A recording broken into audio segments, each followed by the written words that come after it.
Mga kaepas, nandito na naman tayo at papakita ko sa inyo ngayon kung paano i-pair o i-connect yung dalawang intercom netong B50 Max ng Blaze.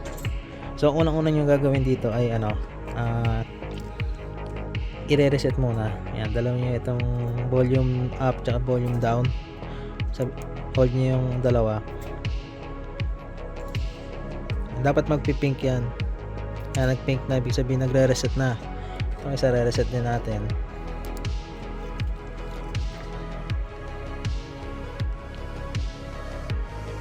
Ayan, nag-pink na, ibig sabihin nagre-reset na yan. Nagre-reset na yan, nalaglag ba? Ayan. Tapos ang kailangan nyo lang gawin dito, isa lang yung i-hold nyo, yung pinaka main.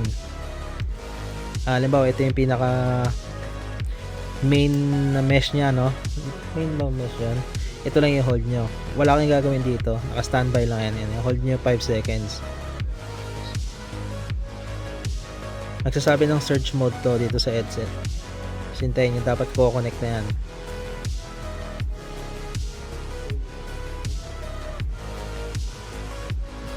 Yan, nakita nyo, connect. Yan, connect na siya. So, kung gusto nyo naman gawing ito yung main, dapat i-reset nyo itong main net. I-reset nyo itong dating main. Kasi kung i-reset nyo lang ito, kahit hindi nyo na-reset, automatic siyang ko-connect dito. Yan, hanapin niya itong main.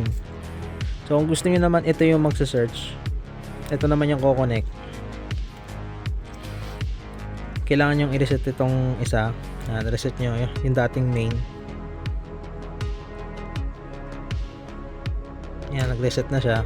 Pause off nyo to.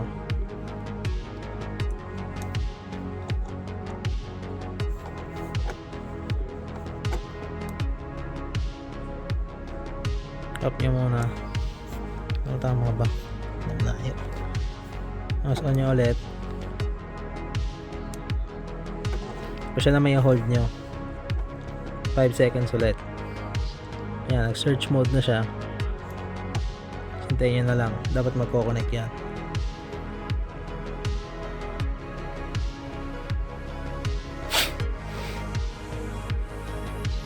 Yan, nag-connect siya.